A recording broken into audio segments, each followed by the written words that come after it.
I firmly believe that who you are is who you will attract when it comes to love. So hear me out.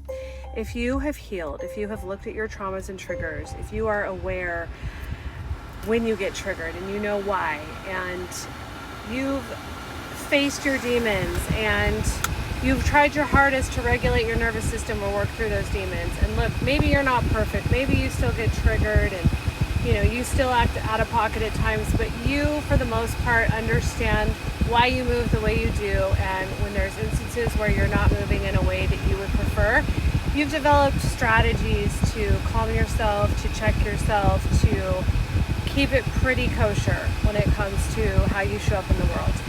You're going to attract somebody that's similar to that, because if they play and they don't actually come with that same energy, then you keep it moving, because you have a lot of self-respect and dignity to know that you've done this work on yourself, you've done this self-awareness actualization, and you're not going to settle for less than that. You know your worth and your value, so you'll keep it moving when somebody doesn't show up with that, okay? Which means you're probably going to get a high-level, self-aware, emotionally intelligent person who knows their traumas and triggers.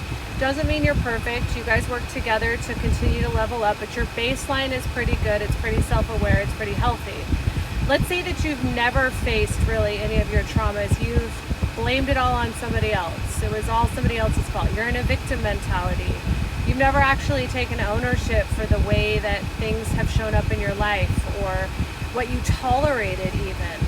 I'm not victim shaming here, for what you tolerated and why you tolerated it. If you've never looked at that and you've just shamed somebody else and made it their problem, then I would say you don't have a lot of self-awareness, honestly. And you actually haven't done a lot of healing, because blaming somebody else for all of your problems and for, the hardship in your life is the easy man's way out. You actually have never really faced how you may have contributed to the problem, or at the least how you tolerated it and didn't stand on business for what you were worth and demand better. So you're going to attract a love partner that is in the same boat, that is in a victim mentality, that doesn't really understand their traumas and triggers, can't really show up for you in an actualized, brave way, because they've never actually done it themselves. So there's probably going to be a lot of breakdown in communication. There's going to be a lot of issues where you're not growing and you're not evolving, you're staying stagnant, and you're just probably surviving because you haven't actually delved deep enough in your own personal life to show up and do that for somebody else. And I used to think, surely it can't be that basic. Surely it can't be that easy. But the more I watch people's relationships that haven't done this, they have not healed, and they're just in a victim mentality, the more I realize, you get what you give, and you get who you are.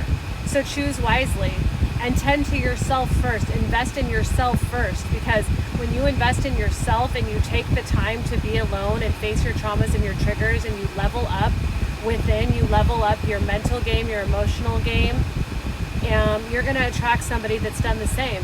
And your relationship is going to be more harmonious, in fact, because your baseline has started up here instead of down here. And so now you have all this room to evolve and just get better. Down here, you're just in the muck and the mire of being the victim and in being in survivalism. And so there's not really a lot of room for you to move up, because you're just stuck down here trying to just wade in the water. But once you've actually done the work and you attract somebody else that's done the same, you guys are flying when you meet each other. You're already flying high. So now it's the sky's the limit, baby. You just keep on flying, getting better, manifesting more, becoming healthier, becoming more steady and stable in who you are as a person and in your relationship. And it just is as simple as that. So choose wisely, but first, make sure you've done some work on yourself and that you've invested in yourself first, because that's who you attract.